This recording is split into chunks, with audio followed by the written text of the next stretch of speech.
कभी कभी लाइफ में कुछ प्रॉब्लम्स ऐसी आती हैं जिसमें ईश्वर का साथ होना या उस शक्ति का साथ होना जरूरी होता है। कुछ प्रॉब्लम्स को हम खुद सॉल्व कर लेते हैं, कभी कभी कुछ प्रॉब्लम्स को सॉल्व करने के लिए उस मालिक का आशीर्वाद होना बहुत जरूरी है। और यही चीज कहीं ना कहीं साईं भक्तों के साथ भी लागू होती है। अगर आपका साथ बाबा दे रहे हैं तो कितनी भी बड़ी समस्या हो, आप पर्वत भी हिला सकते हैं।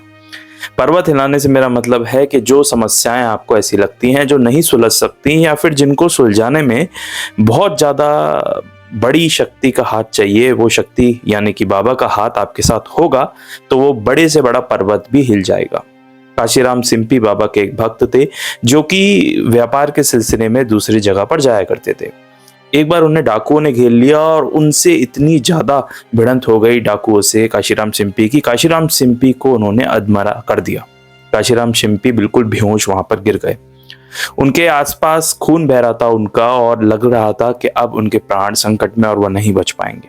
वहीं दूसरी तरफ बाबा द्वारकामाई में बैठे थे और वो जोर जोर से आवाजें निकालने लगे।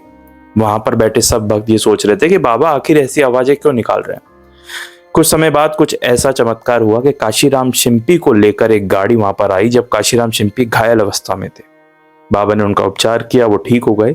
और यहाँ पर एक चीज हमें समझने को मिलती है कि भले ही काशीराम शिंपी की संकट खतरे में हो और ऐसा लग रहा हो उनके प्राण कभी भी निकल सकते हैं, लेकिन उनके मालिक, उनके सदगुरु उनके साथ थे, तो बड़ी से बड़ी प्रॉब्लम भी उनके सामने से दूर हो गई। एक बार एक बच्चा जो कि डॉक्टर की परीक्षा में बैठने वाला था, उसके पेरेंट्स बहुत परेशान थे क्योंकि सब ज्योतिषों ने मना कर दिया था कि ये कभी भी डॉक्टरी की परीक्षा में उत्तीर्ण नहीं कर सकता, डॉक्टरी की परीक्षा पास नहीं कर सकता, क्योंकि इसके सारे ग्रह इसके खिलाफ हैं। उनके पेरेंट्स को बाबा पर यकीन था और बाबा ने कहा कि सब भविष्यवाणियों को एक तरफ उठा के रख दो, मैं कह रहा हूं पूरे मन से बैठो और तुम उत्तीर्ण करोगे। वैसा ही हुआ, वो बच्चा बैठता है, ना सिर्फ रिटन में, इंटरव्यू में भी वो क्लियर हो जाता है। यहाँ पे एक बात हमें और जानने को मिलती है कि भले ही सारे ग्रह आपके खिलाफ हो, आपकी किस्मत आपका साथ नहीं दे रही हो, लेकिन आपके सदगुरु आपके साथ होते हैं तो आपको वैसे रास्ते दिखने लग जाते हैं जो रास्ते कभी वहां पर थे ही नहीं, और उन रास्तों पर चलकर आप अपने लक्ष्य को जरूर प्राप्त करते हो। दासगनु महाराज का एग्जाम्पल ले लीजिए। दासगनु महाराज जो हैं वो पुलिस कांस्टेबल थे। बाबा ने कह कह के उनसे पुलिस कांस्टेबल से रिजाइन करा दिया। उन्हें लगा कि उनके पास एक रुपया भी नहीं बचेगा और उनके परिवार का पालन पोषण अब कौन करेगा।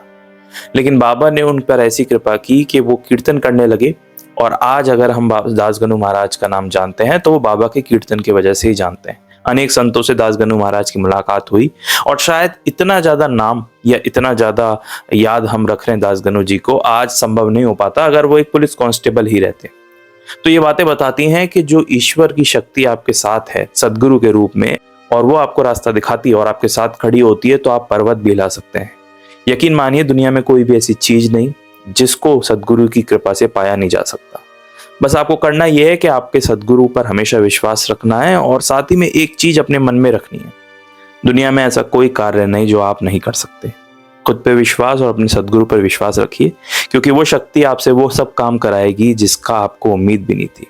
अगर आप बाबा से जुड़ी हुई ऐसी कहानियां जानना चाहते हैं, या फिर बाबा से जो भक्त मिलने आया करते थे उनसे क्या क्या बातें हमें सीखने को मिलती हैं, वो सब जानना चाहते हैं, तो आप इस चैनल को भी सब्सक्राइब कर सकते हैं। इस चैनल पर ऐसी ढेर सारी वीडियोस अपलोडेड हैं जिसमें मैंने बाबा से जुड़ी हुई कहानियां पढ़ी हैं और आप तक पहुंचाई हैं। मिलेंगे एक नेक्स्ट वीडियो में एक नई कहानी, एक रियल हिस्ट्री के साथ। तब तक के लिए ओम साई राम।